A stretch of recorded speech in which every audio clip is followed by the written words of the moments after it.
Bismillah walhamdulillah wassalatu wassalamu ala rasulillah. Bismillah ma sya'allahu kana ma lam yasha' wa lam yakun. Bismillahilladzi la yadurru ma'asmihi syai'un fil ardi wa la fis sama' wa huwas sami'ul alim. Subhanal malikil quddus Subuhun quddusur rabbuna wa rabbul malaikatu war ruh. Subhanaka la ilma lana illa ma 'allamtana innaka antal azizul hakim. Awwalul mu'minin, orang-orang yang pertama kali beriman kepada risalah yang dibawa oleh baginda Rasulullah sallallahu alaihi wasallam. Ini bukan secara kebetulan, sehingga setelah kejadian itu bahkan berproses di dalam keislamannya, barulah kita bisa mengambil hikmah. Para hukama mengajarkan kepada kita,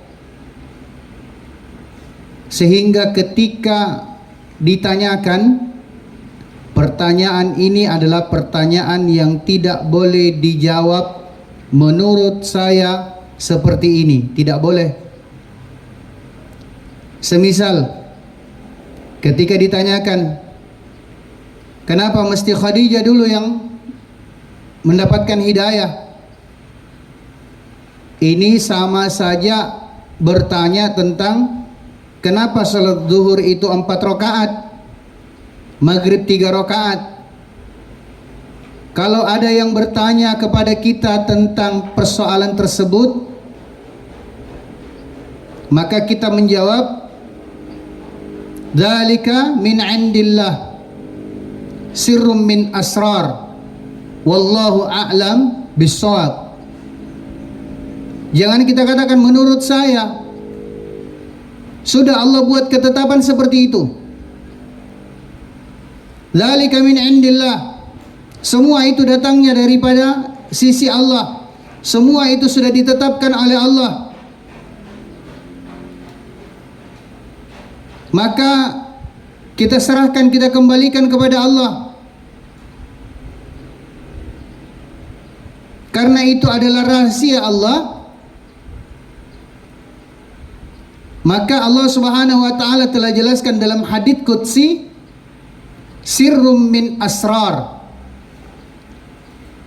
Persoalan-persoalan yang tidak boleh ditanyakan adalah rahasia dari segala macam rahasia.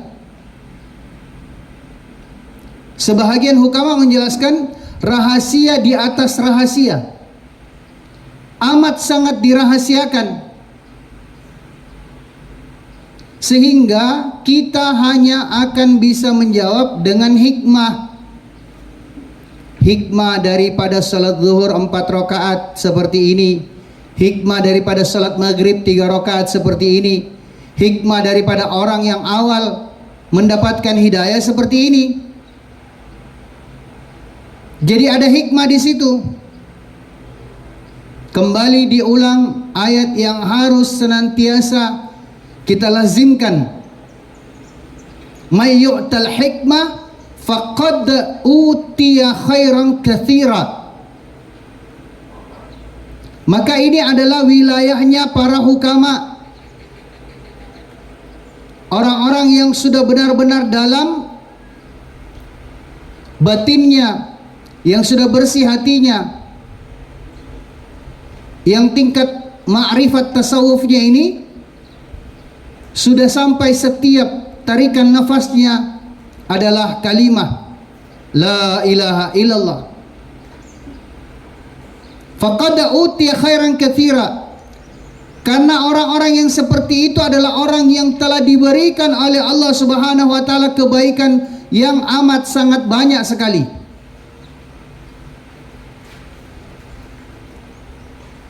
Kalau kita berani menjawab Dengan segala keterbatasan kita, apalagi kalau baru belajar, jangankan kita, guru-guru kita saja tak berani menjawab. Tapi kata kalimat wallahu a'lam bissawab juga ini jangan sampai menjadikan kita malah malas untuk belajar.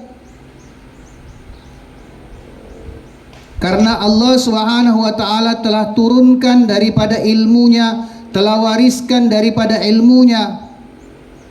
Huwallahul alimul ghaibi wasyahada.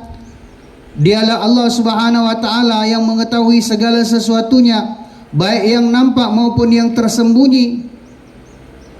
Tetapi Allah Subhanahu wa taala telah menurunkan, mengajarkan daripada ilmunya itu kepada para nabi dan rasul, yang kemudian juga diturunkan kepada para sahabat. Maka ngaji kita hari ini adalah untuk sama-sama menjernihkan kembali pendapat para hukama, hikmah 5 orang utama yang awal mendapatkan hidayah. 5 orang yang pertama kali mendapatkan keimanannya, menerima keimanan daripada baginda sallallahu alaihi wasallam.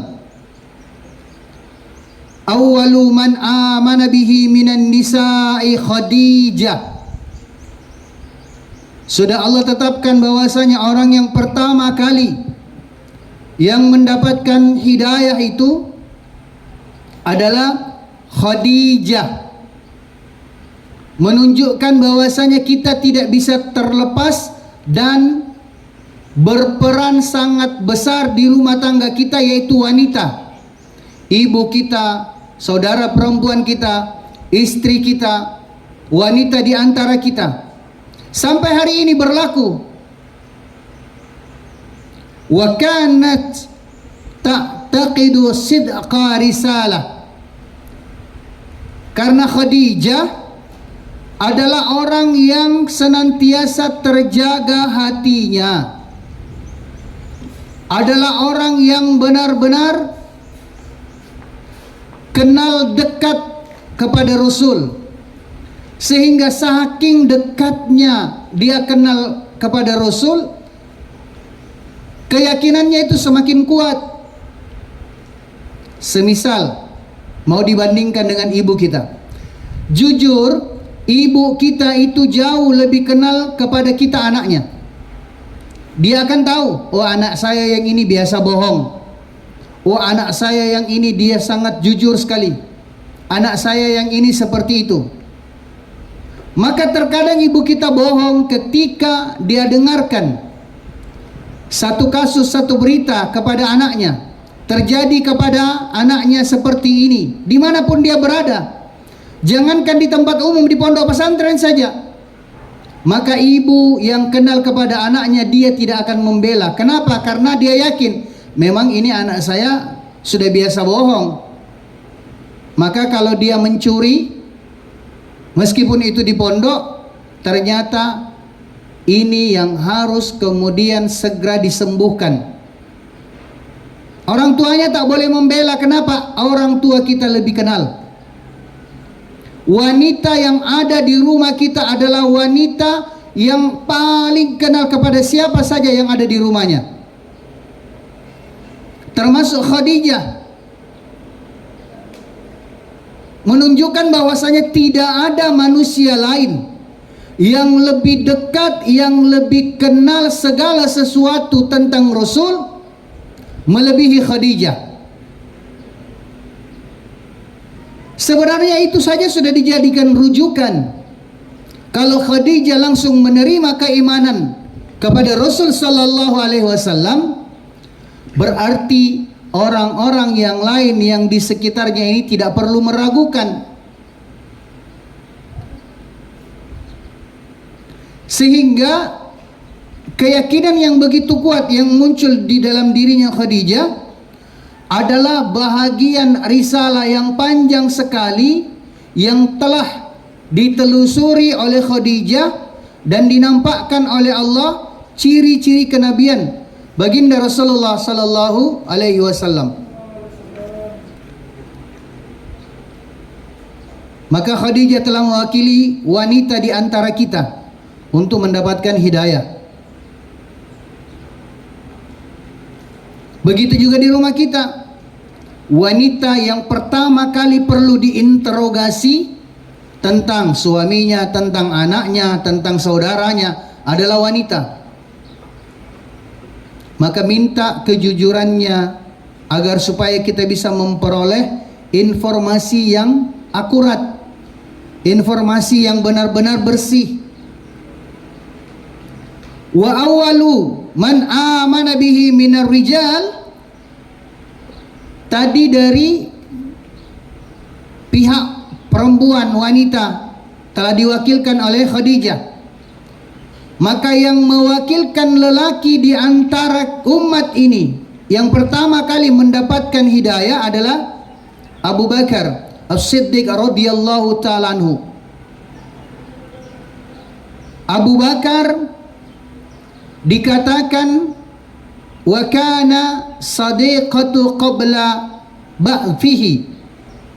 Abu Bakar meskipun usianya dia ini sepuh, usia beliau ini lebih tua, tetapi Abu Bakar adalah orang yang pandai menempatkan dirinya sebagai sahabat sodiknya Rasul. Jadi tingkatan sahabat itu banyak macam. Ada sahabat biasa, ada sahabat karib, ada sahabat sodik. Maka Abu Bakar ini berada dalam tingkatan sahabat yang sadik. Bagaimana sahabat yang sadik ini? Adalah yang berani mengungkapkan kebaikan dan keburukan sahabatnya itu secara bersamaan. Sebenarnya Anda itu baik, tapi ini berarti dia sahabat sejati. Sahabat sejati adalah yang tidak mau menggelincirkan temannya, tapi kita juga tidak kemudian ada usaha dan upaya untuk membuktikan sahabat kita ini apakah dia sahabat karib, apakah dia ini sahabat sejati. Sehingga sahabat sejati amat sangat jarang ditemukan di dalam kehidupan. Karena kita sendiri yang telah menolak. Kalau ada orang yang berteman dengan kita, bersahabat dengan kita, kita kemudian langsung memutuskan persahabatan, membelakangi dia, meninggalkannya ketika dia sampaikan keburukannya kita. Sebenarnya Anda itu baik, tapi kata tapi ini yang paling dibenci oleh manusia. Bahkan Romo Yai Kiai Haji Mukhlisun beliau katakan, terkadang kata tapi itu merusakkan keimanan. Sehingga untuk menemukan sahabat sejati adalah orang mempersiapkan dirinya. Itu baru namanya sahabat yang baik, sahabat sejati. Yang kita jadikan sahabat karib kalau kita selalu dipuji saja, dibesar-besarkan, diagung-agungkan, tidak mau dikoreksi. Sehingga kita katakan, oh itu sahabat karibku, dekat sekali dengan saya. Memang batasannya namanya sahabat karib. Kenapa? Karena kita satu selera dengannya. Seleranya dia juga ini tidak suka dikoreksi, dan selera kita juga ini suka disanjung. Akhirnya kalau bahasa kita si pacoco toh dah iya. Kemana-mana dia mau sama dengan itu. Padahal sebenarnya jangan sampai yang seperti ini yang menggelincirkan kita. Kenapa? Karena setiap kita pasti punya kekurangan. Setiap kita ini pasti punya keburukan. Kalau sahabat kita tidak mau menunjukkan keburukan dan kekurangan kita ketika kita bersama-sama dengan dia, hati-hati dengan model orang seperti ini. Lebih-lebih kalau dia kita jadikan sahabat karib karena menjadi teman gosip, suka menceritakan keburukan orang lain, suka membuat majelis fitnah, majelis ghibah. Yang seperti itu yang dia suka. Hati-hati dengan ahli ghibah. Karena ketika kita bersama dengan dia, dia akan menceritakan orang lain untuk dighibah dan difitnah. Maka bersiaplah, ketika Anda pergi, Anda akan menjadi bahan ceritanya. Anda akan menjadi bahan fitnah dan ghibahnya. Kita harus siapkan diri kita seperti itu. Kalau ada orang yang suka menggibah dan memfitnah, dan kita juga mau menjadikan dia sebagai sahabat karib, siap-siap saja kita nanti untuk menjadi bahan ghibah dan bahan fitnah ketika kita pergi. Kalau sahabat sejati itu seperti apa? Sahabat sejati berusaha mencairkan suasana, membawa perasaannya itu seperti mana yang dirasakan oleh sahabat sejatinya. Inilah dikatakan as-siddiq. Semisal ada teman kita yang nangis, ada teman kita yang sedih, atau ada teman kita yang sakit, maka apa yang terjadi? Sahabat sejati tidak perlu bertanya dulu. Di dalam rumah tangga juga seperti itu, suami kepada istri, istri kepada suami, ibu kepada anak-anaknya, lebih-lebih kalau pertemanan. Tidak mempertanyakan dulu keadaannya, tapi berusaha untuk meleburkan dirinya sesuai dengan keadaan yang didapati. Dia menangis, maka dia pun ikut nangis. Seperti mana Khadijah, seperti mana Aisyah. Kalau dia sudah menangis, berusaha meleburkan perasaannya, membawa keadaannya seperti keadaan sahabat sejatinya, maka otomatis nanti sahabat sejatinya, orang yang menangis itu yang lebih dulu bertanya. Maka dia akan bertanya, kenapa Anda menangis? Iya, karena kita menangis, maka saya menangis. Kalau ada sahabat yang seperti ini adalah sahabat sejati, yang selalu saja berusaha ingin mencarikan solusi, jalan keluar dari masalah-masalah kita. Ketika kita punya masalah, dia juga ikut sedih, dia juga ikut nangis. Ini adalah teman yang bisa diajak untuk cerita, karena insya Allah dia berusaha ingin mencarikan jalan keluar, solusi dari masalah-masalah kita, membantu untuk menyelesaikan masalah. Kalau sahabat biasa, hati-hati. Ada orang yang sekedar pertemanan biasa, ada yang nangis, ada yang lagi sakit, ada yang lagi bersedih. Kemudian dalam kerumunan temannya yang lain, satu orang datang. Dia datang dari kejauhan, mungkin jarak 4-5 meter, sambil kemudian mendongakkan kepalanya, memanjangkan lehernya, baru tolak pinggang. Dia tanya, kenapa itu? Orang seperti ini tidak perlu diberitahu. Tidak perlu diberitahu keadaan orang yang sedang bersedih, tidak perlu.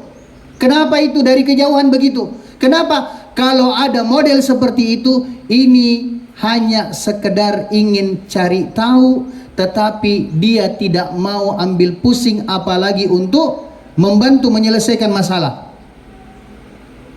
Dia tidak mau tahu. Bahkan boleh jadi ketika dia mendapatkan informasi tentang keadaan orang tersebut, dia akan membawa persoalan itu menceritakan kepada yang lain. Abu Bakar radhiyallahu ta'ala anhu dijuluki sebagai As-Siddiq,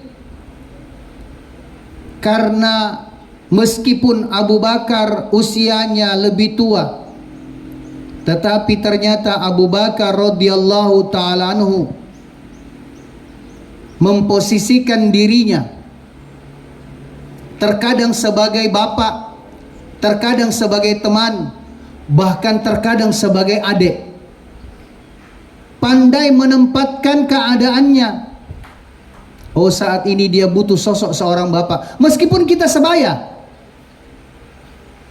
Seperti itu, meskipun kita sebaya. Oh, ini Kayaknya dia sedang butuh sosok bapak. Kita hadir di sisinya untuk kemudian memunculkan sosok sebagai seorang bapak.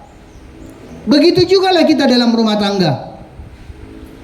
Ibu kita atau istri kita dan sebagainya sedang ngambek, sedang sedih, rindu dengan bapaknya, apalagi kalau sudah meninggal dunia. Maka seorang suami bisa hadir, menghadirkan sosok seperti mana bapaknya daripada istri kita, sehingga dia tidak akan mencari figur yang lain. Semua figur itu ada pada diri suaminya, semua figur itu ada pada diri istrinya, seperti mana yang dibuktikan oleh Khadijah sebagai perwakilan perempuan yang mendapatkan hidayah, dan Abu Bakar sebagai perwakilan lelaki yang mendapatkan hidayah. Kemudian setelah Abu Bakar radhiyallahu ta'ala anhu beriman kepada Rasul, menerima Islam, maka Rasul sallallahu alaihi wasallam melihat orang yang dekat dengannya yang lain. Jadi tingkat kedekatan itu kalau mau dikatakan seperti itu. Siapa yang dekat dengan kita, maka mereka lah yang ditawarkan daripada agama, ditawarkan kepadanya tentang perjuangan atas agama. Sehingga dijelaskan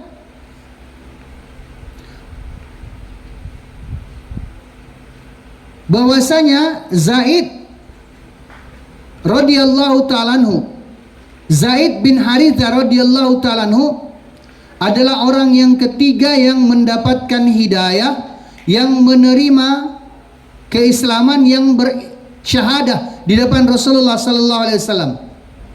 Wa Zaid ibnu Harithah wa kana mamlukan Nabiy sallallahu alaihi wasallam fa'ataqahu. Maka Rasul sallallahu alaihi wasallam melihat ini ada Zaid bin Harithah.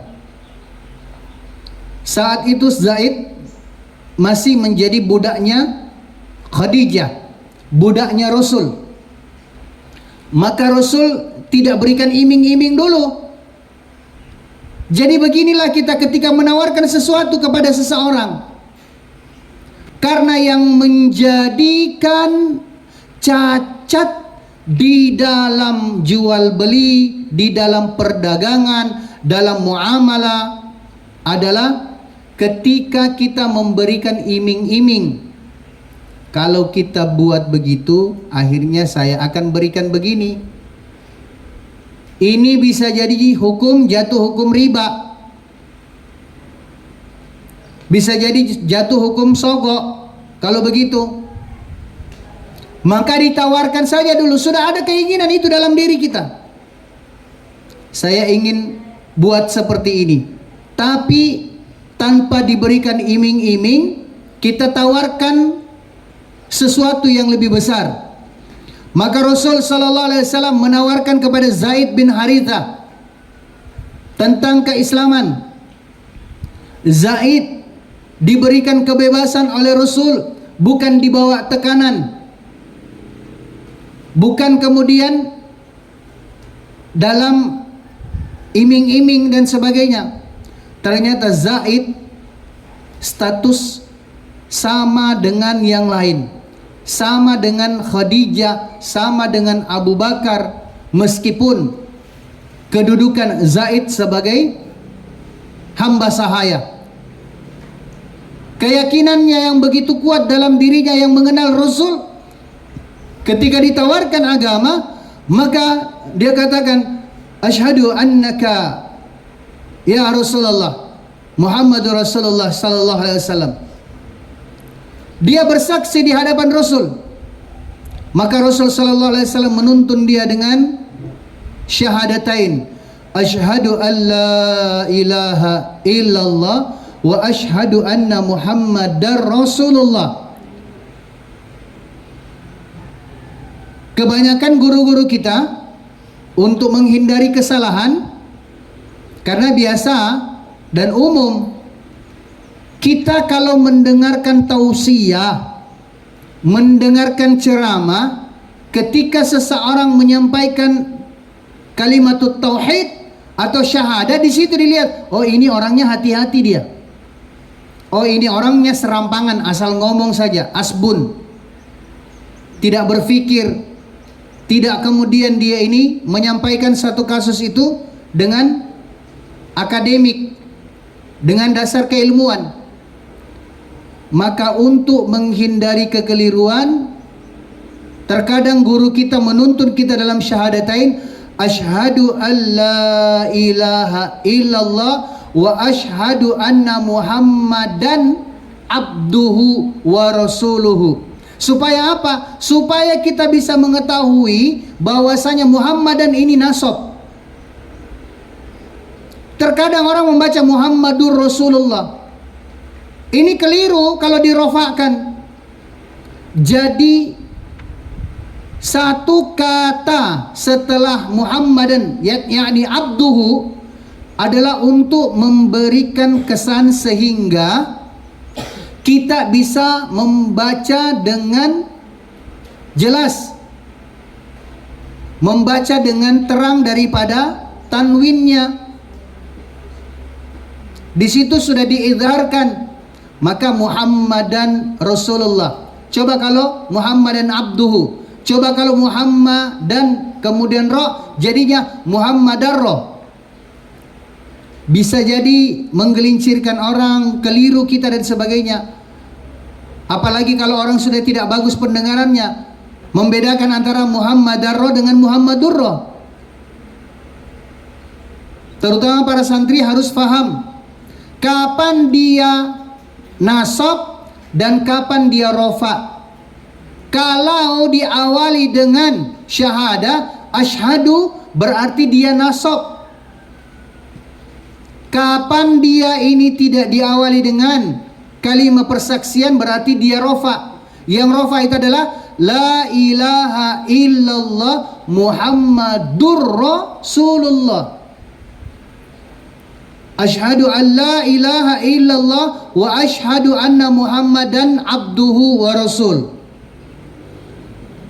Maka saat itu Zaid bin Harithah langsung mendapatkan pelajaran yang begitu dalam sekali tentang syahadatain, dan dia bersaksi di hadapan Rasul. Dan yang paling menggembirakan apa? Ketika dia telah bersyahadah di hadapan Rasul sallallahu alaihi wasallam, maka dia dikejutkan, meskipun Rasul sallallahu alaihi wasallam wa kana mamlukan Nabi sallallahu alaihi wasallam fa'ataqahu. Meskipun Harithah adalah budaknya Rasul, Rasul adalah majikannya, maka Rasul dengan senangnya, dengan gembiranya, dengan bahagianya mendengarkan syahadah yang disampaikan oleh Zaid bin Harithah. Maka Rasul beritahu, fa'ataqahu, aku memerdekakan engkau, aku membebaskan kamu. Dimerdekakan sehingga statusnya dia bukan lagi menjadi budak. Memberikan pelajaran kepada kita bahwasanya memberikan hadiah kepada orang-orang yang tadinya kita sudah ada hajat, ini sangat dianjurkan. Itu kalau bisa membantu saya dan menyelesaikan masalah saya, atau ketika saya suruh, saya perintah, dia laksanakan dengan baik, saya akan berikan. Tapi tidak diberitahu di awal.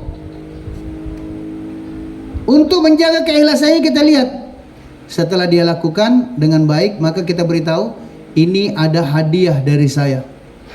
Baru ada kejutan, oh Masya Allah, luar biasa. Ibu kepada anaknya diminta untuk cuci piring, diminta untuk bersihkan rumah apa dan sebagainya. Jangan malah anaknya, gak apa gajiku. Memangnya kamu itu seperti apa di rumah? Kan ada juga terkadang suasana di rumah begitu. Ibunya minta, nak bisa ndak cuci piring, nak bisa ndak nyapu rumah dan sebagainya. Apa gajiku? Ini anak seperti ini anak kurang ajar. Dan dia tidak akan pernah mendapatkan kasih sayang belayan yang tulus dari orang tuanya. Kenapa? Karena dia menilai dirinya, menilai tenaganya dengan rupiah. Zaid bin Harithah telah membuktikan keimanannya dan dia telah menjadi perwakilan daripada orang-orang yang tertindas, orang-orang rendahan, untuk menjadi hujah.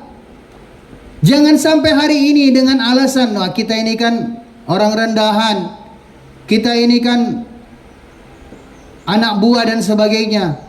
Bagaimana kemudian saya bisa beriman seperti itu? Bagaimana saya bisa buat seperti itu? Padahal dengan melakukan hal tersebut, ini akan mengangkat derajat kita, akan mengangkat derajat orang-orang tertindas, orang-orang bawahan, dengan sebab persaksian keimanannya yang sempurna di hadapan Rasul sallallahu alaihi wasallam. Wa awwalu man amana bihi minas sibyan, dan yang mewakili anak-anak. Jadi orang yang pertama masuk ke dalam Islam, orang yang keempat ini adalah anak-anak pada waktu yang bersamaan. Jadi kalau baru sekarang kita mau katakan masih anak-anak ke saya, tidak boleh saya terlalu mendalami agama, belum saatnya saya mendalami agama. Hati-hati, ibu-ibu di rumah juga terkadang begitu. Jangan kodong dulu, saya punya anak masih kecil, jangan dulu kodong mondok. Ini keliru. Karena Ali radhiyallahu ta'ala anhu sudah menjadi hujah dan jawaban bahwasanya di masa-masa awal keislaman saja sosok seorang anak dibutuhkan di dalam Islam sebagai orang yang berada di barisan depan.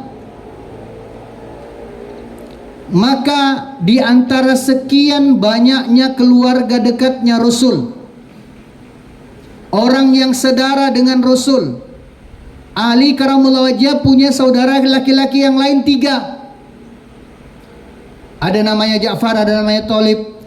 Saudara-saudaranya Ali juga ada 3, tapi kok yang dipilih adalah Ali. Allah memilih Ali karamullah wajah untuk mewakili anak-anak yang dengan sebab alasan tersebut harusnya telah menjadi jawaban bahwasanya anak-anak juga butuh kepada agama.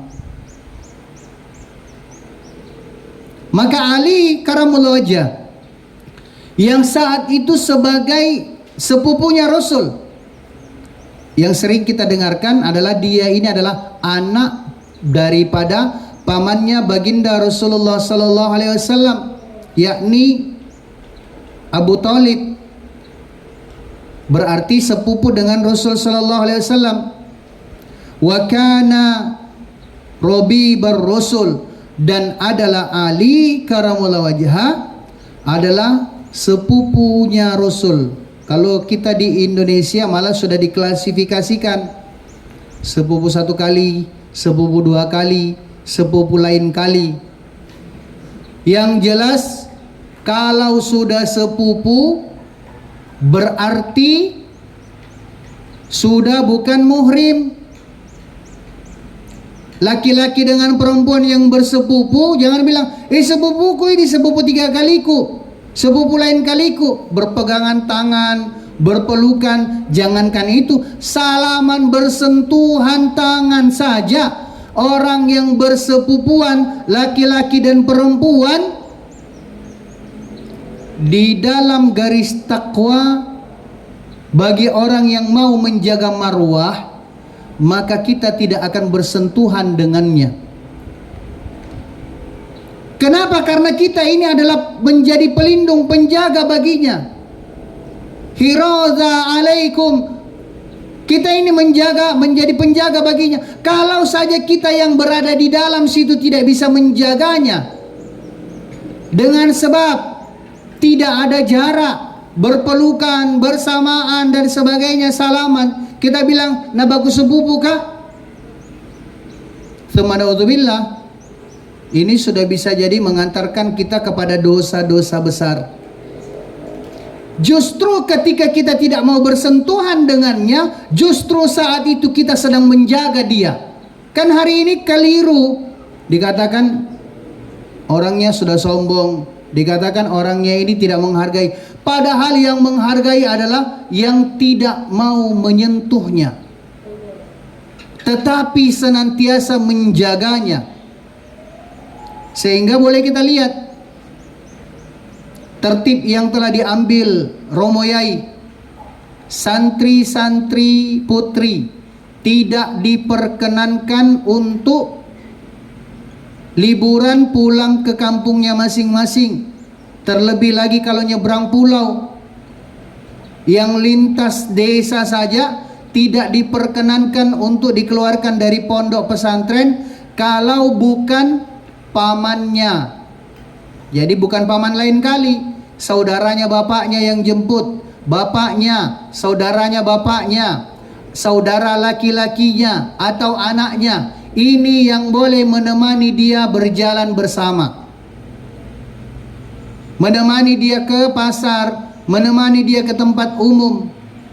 Yang seperti ini keponakannya, maka Ali karamullah wajhah sebagai sepupunya Rasul telah membuktikan bahwasanya keluarga dekat di kalangan Rasul sallallahu alaihi wasallam pun juga adalah orang-orang yang telah dipilih oleh Allah untuk kemudian menjadi orang yang pertama kali mendapatkan keimanan, bersaksi di hadapan Rasul.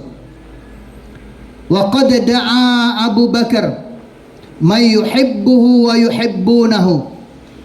Maka di antara 4 orang tadi yang telah mendapatkan hidayah, yang pertama kali mengambil sikap ini adalah Sayyidina Abu Bakar As-Siddiq. Sudah benar-benar sahabat As-Siddiq, sahabat sejati. Maka Abu Bakar juga menengok orang yang ada di bawah penguasaannya. Abu Bakar juga ingin membuktikan may yuhibbuhu wa yuhibbunahu. Siapa orang yang mencintai saya? Siapa orang yang saya cintai dan benar-benar juga dia cinta sama saya? Dia ini cintanya sejati, dia ini pertemanannya sejati, dia ini kekerabatannya sejati. Abu Bakar mau tunjukkan itu. Abu Bakar kemudian menawarkan daripada agama. Dia lihat kayaknya ini orang dekat sama saya suka sama dia, tapi apakah dia ini suka sama saya? Apakah pertemanannya ini adalah pertemanan yang sejati? Ditawarkan kepada yang lain, maka dia tahu, oh ini bukan sahabat sejati ini. Oh ini teman biasa. Kan begitu. Penawaran-penawaran itu harus senantiasa dijadikan sebagai alat ukur, dijadikan indikator. Maka kita berikan tawaran-tawaran seperti itu. Kalau saya begini, kira-kira bagaimana menurut kita? Jangan takut cerita kematian dengan istri kita, dengan ibu kita, dengan anak kita, dengan saudara kita. Jangan. Untuk membuktikan kesetiaannya dalam cinta sejati. Kita sedang baring, duduk, atau apa dan sebagainya. Ketika kita sedang rebahan bersama-sama dengan anak kita, dengan keluarga kita, kita berikan permisalan. Ini kalau balok beton ini jatuh menimpa saya, kemudian yang ditimpa itu kepala saya, kira-kira seperti apa ya?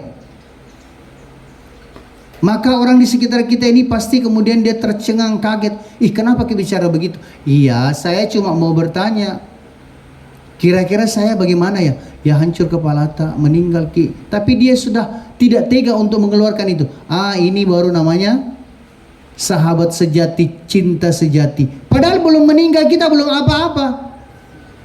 Terus kalau saya meninggal dalam keadaan tertimpa seperti itu, kira-kira selamat enggak?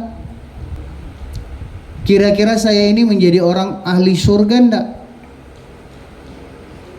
Jadi membuktikan kesetiaan dibuat dalam bentuk seperti itu untuk kita bawa ranah berfikirnya kepada alam akhirat. Kalau sudah mulai bersedih dan sebagainya, beritahu, ini di dunia satu balok beton saja menimpa saya sudah meninggal dunia dan tidak akan kuat untuk memikulnya. Di akhirat nanti ada satu lembah yang namanya Jubbul Hazan. Semua orang akan bersedih saat itu. Ketika di dunia dia bangga punya mobil, ketika di dunia dia bangga punya rumah, bangga punya tanah dan sebagainya. Kalau itu tidak dihajatkan untuk agama, maka semua nanti akan naik di atas pundaknya, dia pikul. Dia pikul selama 500 tahun perjalanan akhirat. Bukan 500 tahun perjalanan dunia. Di atas tembaga merah tanpa menggunakan alas kaki. Dipikul ini. Bumi berlapis 7 ke bawah naik di atas pundak kita. Tiang beton dan sebagainya naik di atas pundak kita. Jangankan itu, seringkali kami beritahu, boleh jadi dan silahkan berbangga-bangga hari ini ketika memiliki mobil waktu di dunia. Tapi jangan sampai kebanggaan itu malah justru akan menjadikan kita bersedih di akhirat. Tidak usah semua kendaraan, tidak usah mobilnya secara keseluruhan.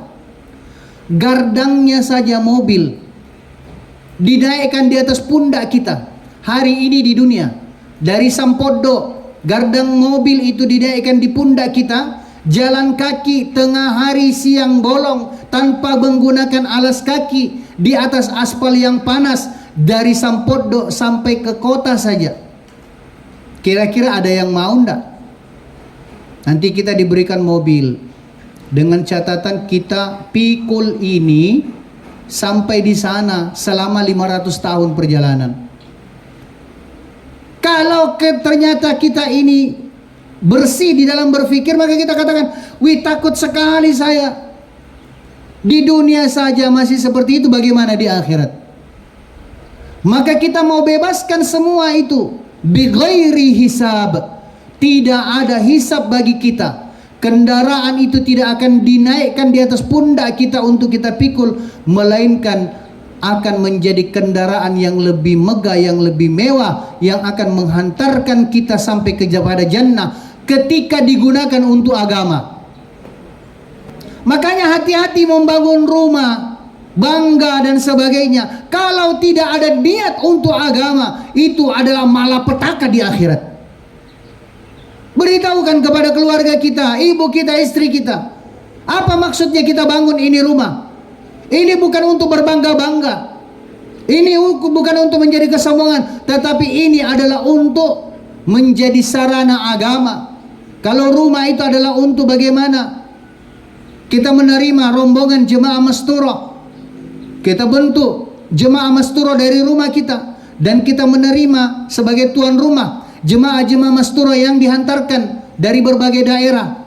Maka insya Allah kalau seperti itu keadaannya, maka semua yang kita miliki di dunia ini akan menjadi kendaraan yang mengantarkan kita sampai kepada Allah. Sampailah Abu Bakar radhiyallahu ta'ala anhu kepada orang banyak. Dia tawarkan agama, dia tawarkan keimanan, dia jelaskan keimanannya kepada Rasul, dan dia tawarkan kepada sahabatnya untuk melihat ternyata sahabat sejati sajalah yang saat itu langsung bisa menerimanya. Minhum Uthman ibnu Affan radhiyallahu ta'ala anhu. Maka Sayyidina Uthman bin Affan radhiyallahu ta'ala anhu dipilih oleh Allah sebagai orang yang kelima, wasabiqun al-awwalun, sebagai orang yang kelima yang mendapatkan hidayah, yang beriman kepada Rasul, sebagai perwakilan dari para bangsawan, petinggi, negarawan dan sebagainya, diwakili oleh Sayyidina Uthman radhiyallahu ta'ala anhu. Maka tidak ada alasan juga bagi para petinggi, bagi para bangsawan, negarawan para pejabat untuk tidak menerima tawaran-tawaran agama dengan alasan itu, karena Sayyidina Utsman telah buktikan bahwasanya dia butuh kepada agama. Di antara semua sosok yang diceritakan di sini juga menjadi pertanyaan bagi kita. Adakah wanita di antara kita adalah sahabat sejatinya Khadijah? Adakah anak-anak kecil di antara kita adalah sahabat sejatinya Sayyidina Ali? Adakah para budak, orang bawahan, orang rendahan adalah sahabat sejatinya daripada Zaid bin Haritha? Semua itu ditunjukkan.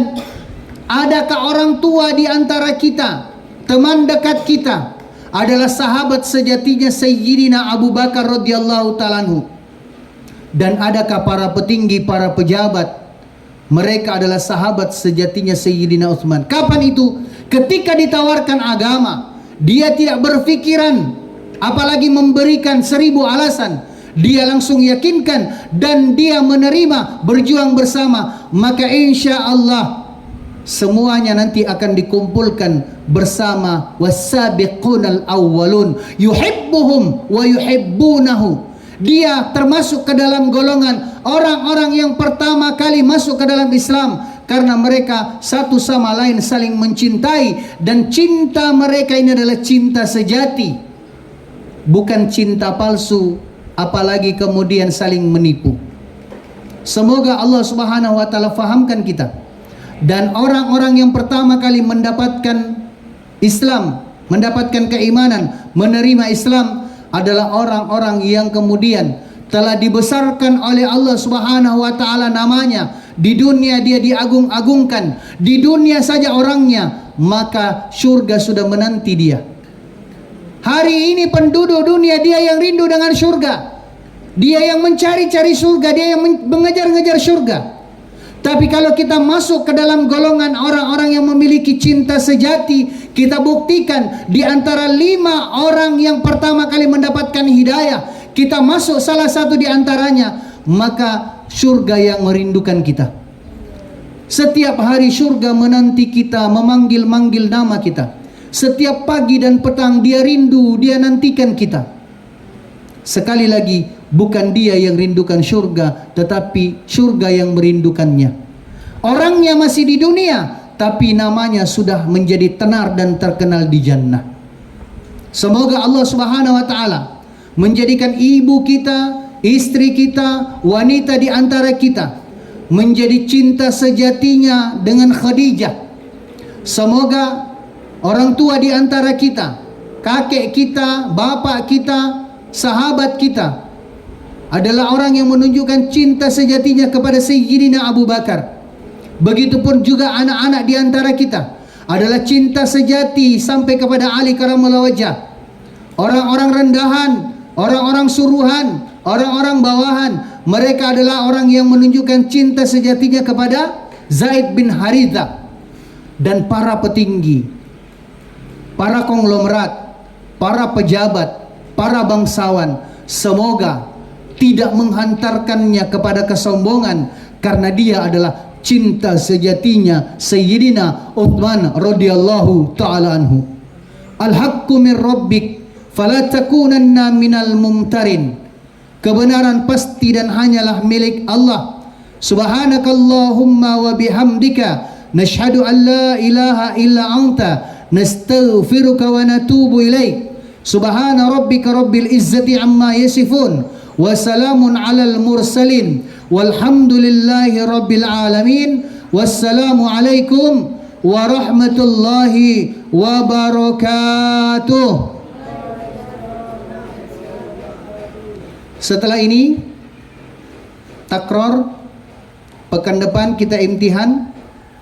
Pertanyaannya nanti dibuat acak, dibuat random. Setiap orang yang maju tinggal dibukakan halaman sekian, silahkan dibaca dan silahkan dijawab, kemudian dijelaskan seperti mana apa yang pernah kami jelaskan. Mulai daripada bahagian pertama sampai bahagian 15. Bab pertama sampai bab 15. Kullukum musta'idun? Insyaallah. Kalau ditanya seperti itu, ini harus dilazimkan. Kullukum musta'idun. Setiap kita semuanya siap? Insyaallah.